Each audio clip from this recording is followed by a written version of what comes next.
안녕하세요. 대단히 반갑습니다. 그림난 자연형TV 이종수입니다. 이번 시간은 1388번째 시간으로 읽고 쓰기의 설모를 생각하다라는 글을 읽어드리겠습니다. 읽고 쓰기의 설모를 생각하다. 조은.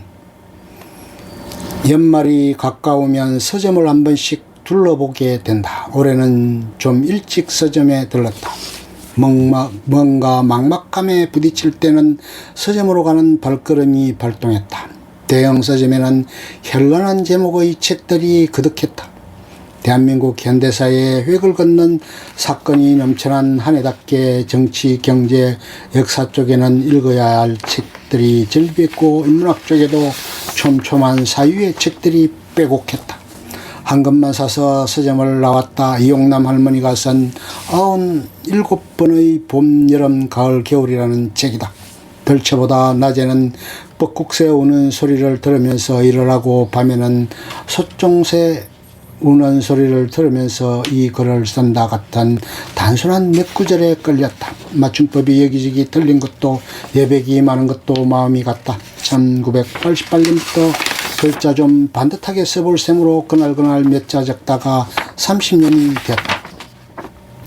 할머니의 글자 연습 공책을 사다 준 손자가 초등학교 교사가 되어 할머니 일기를 묶었다. 어느 봄날에는 오늘은 망태 3개 매고 삼태미 2개 매고 밭에 풀 좀 매고 어찌나 춥던지 얼른 들어왔지. 앞마당 끝에 해당 꽃나무는 봄을 재촉하는 이때 잎이 빼쭉빼쭉하게 파랗게 나면서 빛을 띄운다. 갈색 풀잎도 때를 찾아 피우기 바쁘다. 사람은 춥다지만 풀과 꽃은 때를 놓칠까 바쁘게 서둔다고 쓰고 어느 여름일기에서 콩밭을 매면서 풀 아니면 내가 무엇을 벗을 삼고 이 햇빛에 나와 앉아있겠나 하며 콩밭에 난 풀을 고마워한다. 가을 어느 날 일기는 중국 갔던 막내가 왔다 가고 혼자 남아있어 고요한 밤에 불불 내우는 소리만 생생하게 나는구나 라는 단 2줄이다. 내리는 겨울에 눈이 허연데 새들은 무엇을 먹고 사는지 괜히 쓸데없는 것을 생각하느라 잠을 설칠 때도 있다며 그것도 목숨 가진 짐승인데 무엇을 먹어야 살지라고 걱정한다. 출판계에서는 100세 시대를 바라보며 등장한 노년들의 글쓰기 장르점으로 생각할지 모르지만 나이 들면서 나오는 어떤 지혜를 나누겠다고 생각해서 쓴 글이 아니다. 군대 간 아들이나 타지로 간 딸에게 삐뚤삐뚤 편지 보낸 게 걸려 글자 연습 삼아 그날 생각나는 몇 자를 적었을 뿐이다. 도라지를 팔아 글자 연습 공책 사고는 했던 이 할머니 글에는 돈 이야기도 많이 나온다. 여러가지 여운을 남긴다. 3,000원에 나물 팔고 기업은 좋아하거나 싸이가 와서 5만원 어디에 슬쩍 놓고 간데 감동하고 이웃 새대기 놓고 간 고등어 3마리에 고마워 어쩔 줄 모른다.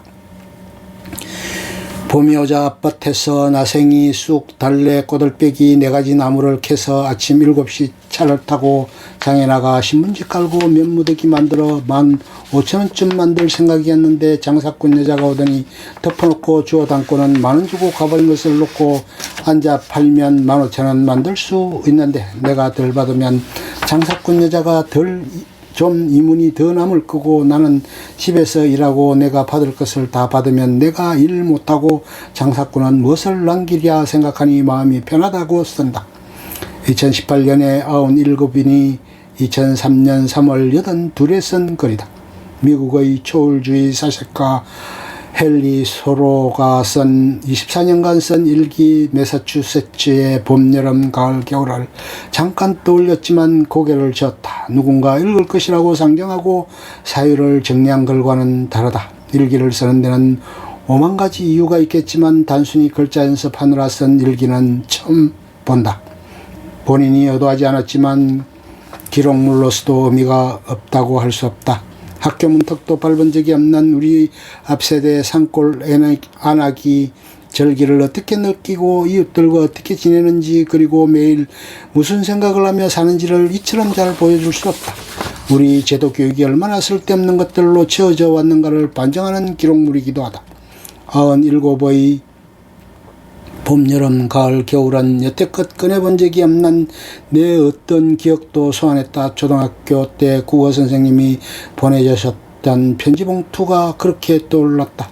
고1 때부터 3년간 국어를 담당하셨던 선생님은 내가 대학에 갔을 때 첫 편지의 우표를 수북이 넣어 보내셨다. 편지를 열었을 때 햇살처럼 쏘여졌던 우표들, 내가 대학 다니는 동안 썼던 모든 편지에는 그 선생님의 우표가 붙어 있었을 것이다. 그때는 서울로 대학 간 지방학생에겐 우표값도 아껴야 했던 때다. 선생님은 내게 서울대 물리대 여학생들은 너무 진지해서 소리내어 웃지도 않는다는 오리엔테이션을 해주신 분이다. 그 선생님은 동성동 교정역 물리대 교정에 정을 붙이기도 전에 6.25가 터져 부산에서 전시연합대학을 다니셨다. 영어 선생님 생각도 함께 따라왔다. 영어 선생님은 휴진협정이 되어 동성동 교정에 복귀해서 대학을 다니셨는데 두 분은 함께 나를 불러 그런 오리엔테이션을 해주셨다.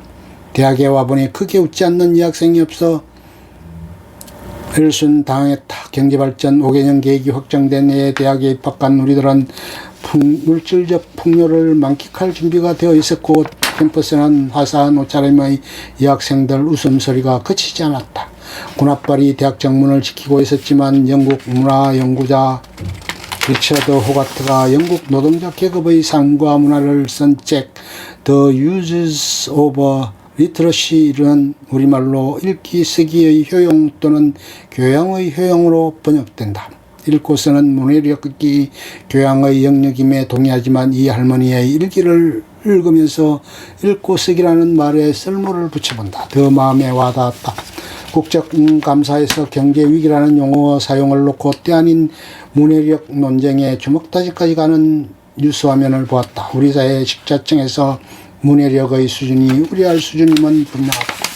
얼마 전 토요일 오후 광화문에서 약속을 잡았는데 후배가 오는 길이 바빴지만 인류학자로서 놓칠 수 없는 팻말이어서 찍었다며 사진 몇 장을 보여줬다.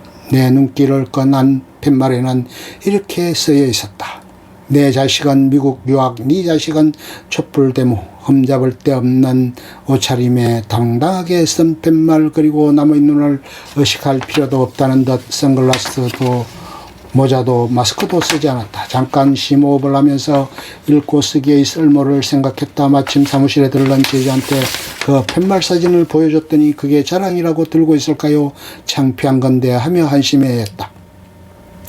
그 어처구니 없어 하는 표정에 알 수 없는 위로를 받는다. 내 막막감의 정체는 우리 사회가 무엇이 자랑할 일인지, 무엇을 감춰야 하는 일인지 분별력을 이런 데서 오지 않았나 생각한다. 내가 이 할머니의 책을 집어든 것은 내 안의 낭패감과 불안을 잠재우기 위해서였는지도 모르겠다.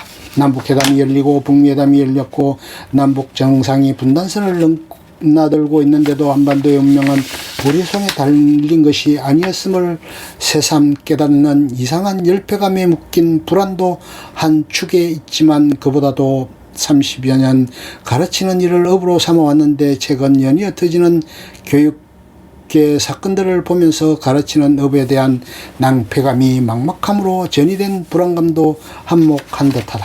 한 해의 마무리에 이런 것을 어떻게 책이 되냐고 묻는 이용란 할머니의 책을 집어든 것은 뻔뻔함에 오염된 눈과 귀를 정하고 싶어서였는지도 모르겠다. 아니 그보다도 읽고 쓰기의 교양적 효용을 잃어가는 사회에 대한 아쉬움일지도 모르겠다.